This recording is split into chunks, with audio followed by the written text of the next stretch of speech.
एक स्थान में बैठ करके कथा को सुनना चाहिए। यहाँ पर कथा सुनने की विधि बताया है, आप लोग भी बढ़िया सुंदर सुन लो परीक्षित जी, आप है ना भाई, कथा कैसे सुनना चाहिए, तब जाकर के भगवान आपको फल की प्राप्ति करवाएगा। जित आसो, आसन को जितना चाहिए। हाँ, बार बार पैर को इधर उधर डुला डुला करके नहीं सुनना चाहिए कथा को। एक आसन में बैठो ऐसा बढ़िया, तब पुण्य की प्राप्ति होता है। हाँ, कुर्सी में बैठ करके कथा सुनोगे तब होगा क्या? बुरा ना माने, होली है। नीचे में बैठ करके, आसन में बैठ करके सुंदर कथा को सुनना चाहिए। जितासनो जित श्वासो जितेंद्रिया, ऐसा ऐसा जगह आता है जहां पर श्वास को भी रोक करके कथा को सुनने के लिए पड़ता है।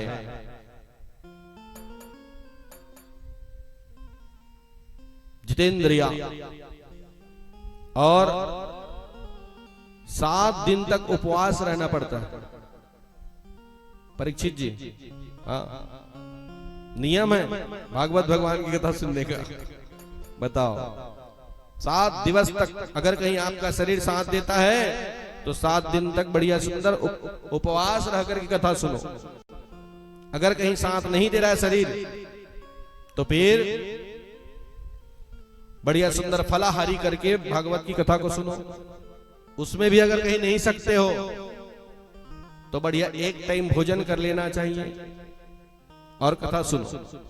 उसमें भी अगर नहीं सकते हो तो दोनों टाइम भोजन करो।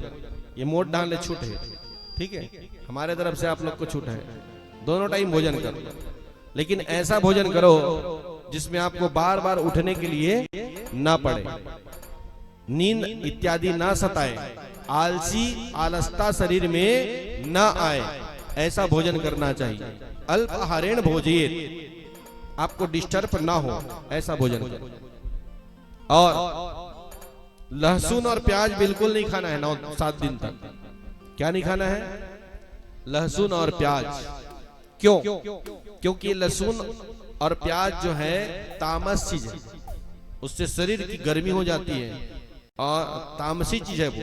और तामस में भगवान की पूजा नहीं करना चाहिए, सात्विक पूजा करना चाहिए। भगवान को सात्विक पूजा प्रसन्न करता है, इसलिए बढ़िया भगवान की पूजा करना है तो सात्विक भाव से करो। और 7 दिन तक, वैसे तो कभी झूठ नहीं बोलना चाहिए। कौन कौन बोलते हो झूठ? बोलो, कौन कौन झूठ बोलते हो जी आप लोग? बोलिए। सब जन बोलता है महाराज का है नहीं भाई? वैसे तो झूठ बोलना नहीं चाहिए, लेकिन 7 दिन तक के बिल्कुल आपको झूठ नहीं बोलना है। ऐसे वाणी बोलिए मन का आपा खोए, औरन को शीतल करे और आपो शीतल होए। वाणी ऐसा निकालिए कि आपके सभी जितने भी आपके परिजन हैं, जितने भी आपके गांव के हैं, आपसे प्रसन्न हो जाए। ऐसा मधुर वाणी निकालना बढ़िया। कभी भी कर्कशा वाणी नहीं निकालना चाहिए। कभी भी किसी को दुख दे ऐसा शब्द नहीं बोलना चाहिए। और पत्तल में भोजन करना। किसमें? पत्तल। जमीन में शयन करना चाहिए। ये भगवान भागवत कथा सुनने की विधान है, विधि है, ये नियम है। जमीन में शयन करना चाहिए। ब्रह्मचर्य व्रत का पालन करना चाहिए। दाढ़ी, मूंछ, नाखून इत्यादि नहीं कटाना चाहिए 7 दिन तक।